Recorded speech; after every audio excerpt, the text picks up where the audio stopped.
Physics में measurements काफी important है। हर फिजिकल क्वांटिटी को नापने के लिए एक नंबर यानी न्यूमेरिकल वैल्यू n और एक यूनिट u होता है। जैसे 5 मीटर में 5 न्यूमेरिकल वैल्यू है और मीटर यूनिट है। इनका प्रोडक्ट हमेशा कांस्टेंट रहता है, यानी n times u equals constant. इसका मतलब है n1u1 इक्वल्स n2u2 से हम एक यूनिट से दूसरे यूनिट में न्यूमेरिकल वैल्यू को कन्वर्ट कर सकते हैं, जैसे c यूनिट से cgs यूनिट में। ओके, अब देखते हैं डायमेंशनलेस क्वांटिटीज। ये वो क्वांटिटीज है जिनकी कोई डायमेंशन नहीं होती, यानी m, l की पावर में 0 होते हैं। जैसे एंगल और स्ट्रेन। एंगल की बात करें तो ये एक arc length divided by radius का रेशियो होता है और लेंथ का डायमेंशन l है, तो l डिवाइडेड बाय l यानी कोई डायमेंशन नहीं बचता। लॉग वेल टर्म्स जैसे log ऑफ x, ये पूरा टर्म भी डायमेंशनलेस होता है और इसके अंदर वाला टर्म x भी डायमेंशनलेस होता है। Refractive index, relative permeability, relative permittivity, dielectric constant, quality factor और रेनॉल्ड्स नंबर, ये सभी डायमेंशनलेस क्वांटिटीज हैं। यहाँ एक बहुत इंपॉर्टेंट बात है, एंगल और सॉलिड एंगल, ये दोनों डायमेंशनलेस तो है, पर इनकी यूनिट्स होती है। एंगल की यूनिट है रेडियन और सॉलिड एंगल की यूनिट है स्टेरेडियन। ये तुम्हारे 2022 का PYQ भी है, तो इसको याद रखना। ओके, अब आता है प्रिंसिपल ऑफ होमोजेनेटी। ये प्रिंसिपल कहता है कि दो फिजिकल क्वांटिटीज को हम तभी ऐड या सब्ट्रैक्ट कर सकते हैं जब उनके डायमेंशंस सेम हो, लेकिन हम अलग अलग डायमेंशंस वाली क्वांटिटीज को मल्टीप्लाई या डिवाइड कर सकते हैं। स्क्रीन पर एक एग्जांपल है, v equals at plus b divided by t plus c। यहाँ पर v का जो डायमेंशन होगा वो हाई at का होगा और वो high b divided by t plus c का होगा। इसमें भी t का डायमेंशन c के बराबर होगा। ऐसे क्वेश्चंस NET में बहुत आते हैं, तो इस प्रिंसिपल को अच्छे से याद रखना। ओके, चलो अब कुछ कॉमन डायमेंशंस को देख लेते हैं जिनका डायमेंशन सेम होता है।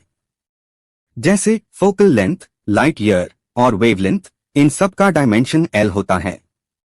इंपल्स और चेंज इन मोमेंटम, इनका डायमेंशन ml⁻⁻1 होता है, क्योंकि इंपल्स होता है force times time. Work, torque, energy और मोमेंट ऑफ फोर्स, इन सब का डायमेंशन ml²T⁻⁻2 होता है। फोर्स कांस्टेंट, सरफेस टेंशन और स्प्रिंग कांस्टेंट, इन सब का डायमेंशन m⁻⁻2 होता है। तुम्हें ये सब डायरेक्ट याद करने की जरूरत नहीं है। तुम बस कुछ बेसिक क्वांटिटीज जैसे फोर्स और एनर्जी का डायमेंशन याद रखो, तो तुम बाकी सब का आसानी से निकल लोगे। एंगुलर मोमेंटम और प्लैंक्स कांस्टेंट का डायमेंशन ml²T⁻⁻1 होता है। ये बहुत ज्यादा इंपॉर्टेंट है और कई बार NET में पूछा गया है। Angular velocity, velocity gradient, frequency और डीके कांस्टेंट का डायमेंशन T⁻⁻1 होता है। स्ट्रेस, प्रेशर, यंग्स मॉड्यूलस और एनर्जी डेंसिटी, इन सब का डायमेंशन ml⁻⁻1 T⁻⁻2 होता है। ये कॉमन डायमेंशंस बहुत इंपॉर्टेंट है। तुमसे डायरेक्ट क्वेश्चन में पूछ लिया जाता है कि इनमें से कौन सा डायमेंशन क्वांटिटीज दी गई हो, तब भी हम इसका इस्तेमाल नहीं कर सकते हैं। ओके, अब आते हैं सिग्निफिकेंट फिगर्स पर। चलो इसके रूल्स को देखते हैं। सबसे पहले सारे नॉन जीरो डिजिट्स हमेशा सिग्निफिकेंट होते हैं। जैसे 24.229 में 4 सिग्निफिकेंट डिजिट्स है। दूसरा रूल, अगर 0 नॉन जीरो डिजिट्स के बीच में आए तो वो भी सिग्निफिकेंट होता है। तीसरा रूल, अगर एंडिंग में 0 हो और डेसिमल भी हो तो वो 0 काउंट होता है। जैसे 200.0 में 4 सिग्निफिकेंट फिगर्स है। अब देखते हैं कौन से डिजिट्स नॉन सिग्निफिकेंट होते हैं। अगर एंडिंग में 0 हो और डेसिमल ना हो तो वो 0 काउंट नहीं होता। जैसे 2200 में सिर्फ 2 सिग्निफिकेंट डिजिट्स है। दूसरा, अगर 0 नॉन जीरो डिजिट्स के लेफ्ट साइड में हो तो वो भी नॉन सिग्निफिकेंट होता है। जैसे 0.00220 में सिर्फ 3 सिग्निफिकेंट डिजिट्स है। ऐसा इसलिए क्योंकि डेसिमल के बाद जो नॉन जीरो नंबर आता है उसके बाद अगर 0 हो तो वो काउंट होता है, पर इसमें कोई डेसिमल नहीं है तो नॉन जीरो के बाद वाला 0 काउंट नहीं होगा। ये पॉइंट बहुत इंपॉर्टेंट है। ओके, अब हम देखते हैं कि सिग्निफिकेंट फिगर्स को हम एडिशन, सब्ट्रैक्शन, मल्टीप्लिकेशन और डिवीजन में कैसे उसे करते हैं।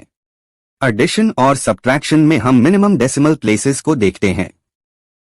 जैसे अगर दो नंबर्स को ऐड करने पर 12.63 आ रहा है और मिनिमम डेसिमल प्लेस 1 है, तो हम इसको राउंड ऑफ करके 12.6 लिखते हैं। लेकिन अगर 12.63 को राउंड ऑफ करके एक डेसिमल प्लेस तक करना है तो 12.7 लिखते हैं। मल्टीप्लिकेशन और डिवीजन में हम मिनिमम सिग्निफिकेंट फिगर्स को देखते हैं। जैसे अगर दो नंबर्स को डिवाइड करने पर 3.12 आ रहा है और मिनिमम सिग्निफिकेंट फिगर 1 है, तो हम इसको राउंड ऑफ करके 3 लिखते हैं।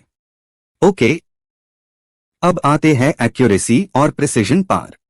एक्यूरेसी बताती है कि तुम्हारी मेजर्ड वैल्यू एक्चुअल वैल्यू के कितनी क्लोज है। जैसे अगर एक्चुअल वैल्यू 5 है तो 4.9 ज्यादा एक्यूरेट है। प्रिसिजन बताती है कि तुम्हारा रेजोल्यूशन कितना ज्यादा है, यानी डेसिमल के बाद कितने डिजिट्स हैं। जैसे 4.66 4.9 से ज्यादा प्रिसाइज है, तो 4.9 ज्यादा एक्यूरेट है और 4.66 ज्यादा प्रिसाइज है। ओके, अब देखते हैं एरर्स। एरर्स में हम दो टाइप्स को देखेंगे, एब्सोल्यूट एरर और रिलेटिव एरर।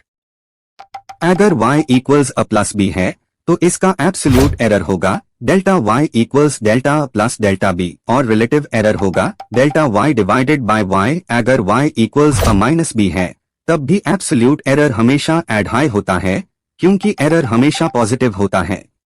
मल्टीप्लिकेशन और डिवीजन में रिलेटिव एरर्स ऐड होते हैं।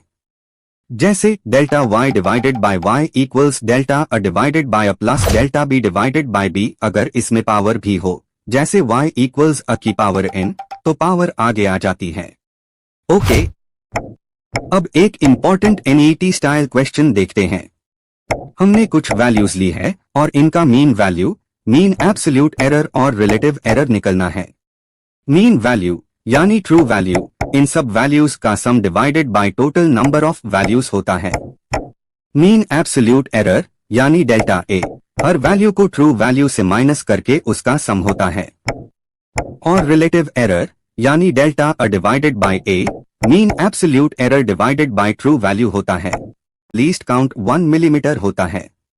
लीस्ट काउंट का मतलब है वो सबसे छोटी रीडिंग जो वो इंस्ट्रूमेंट नाप सकता है। दूसरा है वर्नियर कैलिपर्स, जिसमें दो स्केल्स होते हैं, मेन स्केल और वर्नियर स्केल। इसका लीस्ट काउंट निकलने का फॉर्मूला है 1 main scale division minus 1 vernier scale division. तीसरा है स्क्रू गेज, जिसमें एक मैश स्केल और एक सर्कुलर स्केल होता है। इसका लीस्ट काउंट निकलने का फॉर्मूला है pitch divided by number of circular divisions. Pitch का फॉर्मूला है main scale reading divided by number of rotations. इन तीनों इंस्ट्रूमेंट्स में जीरो एरर भी हो सकता है। जब जीरो एरर हो तो हम उसे हमेशा रीडिंग से सब्ट्रैक्ट करते हैं। सही फॉर्मूला है corrected reading equals observed reading minus zero error. अगर पॉजिटिव जीरो एरर हो तो सब्ट्रैक्ट करते हैं और अगर नेगेटिव जीरो एरर हो तो नेगेटिव ऑफ नेगेटिव यानी ऐड करते हैं।